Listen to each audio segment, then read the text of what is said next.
He just got KO'd.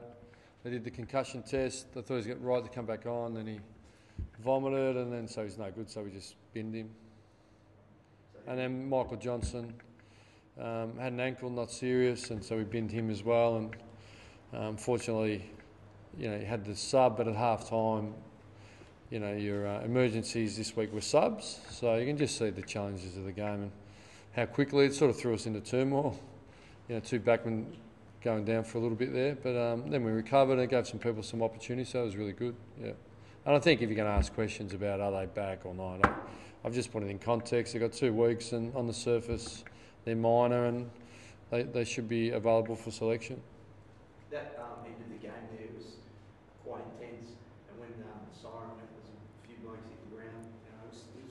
Did they? What, exhausted or disappointed? Or disappointed and exhausted. Yeah. Oh, look, they're competitive beasts, and look, we're a team that likes to win games of football. And but gee, coming in tonight, NAB 4, I think there's a big picture here about our summer, and that's the exclamation mark for the summer. Then the real season starts, but the beauty of that is we're in a really tight finish against what is a quality outfit, and we get to learn some game situation scenarios on a couple of things we could have done a little bit better. I think we did a lot right, and then so it's a great learning opportunity for us as long as we learn those lessons of how to make teams defend at the right time and man up, and when you're in front, just how all the little things count. A drop mark here, a fumble there, or and not manning up there. So there's some great lessons for all the coaches and all the players.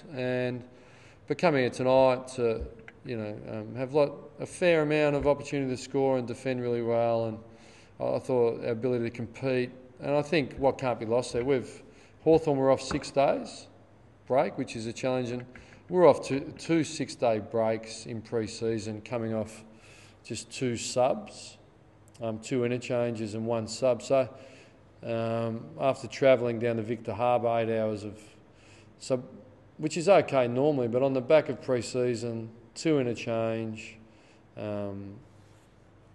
2 6-day breaks. It wasn't ideal, so I commend our players' ability to give effort against quality opposition on what is the biggest ground in Australia. So we learnt we can run and we can compete, and we built some mental toughness. So it ticks off a strong summer, and we know we play the reigning premier, but there's certainly a belief based on our actions for 6 months now that we're going to be able to come out and compete and give really good effort, and then we're going to be able to run. So, that's the bigger picture here, and we walk away relatively unscathed and with quality out of the team that need to be able to, force their way back in. But obviously there's a couple in Aaron and, Chris Mayne as well. But then we're going to have a look at the structure, because he certainly wasn't injured. He was tight and was precautionary.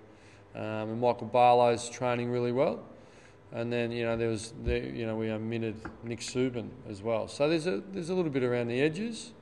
So it's a reasonable position that we find ourselves in after 5 months of hard work. Jack Anthony's a few good grabs tonight. Has he done enough? Well, look, I sort of don't want to be dismissive, but I think I've just sort of summed up the game, and I think. If you think I'm going to stand here and talk about who's in and who's out for round 1, I think you can form your own opinions. I think you can talk about their form that they're in and make your own judgments. But I'm certainly not going to rubber stamp people at a press conference post NAB 4. But needless to say, I think if you played 4 games and you're in solid form, you're probably in the box seat. Was Nick admitted? Was it for form or was it? Yeah, basically, we omitted him. We didn't think he was where we wanted him to be. So. He'll play in the waffle tomorrow and trying to find some form.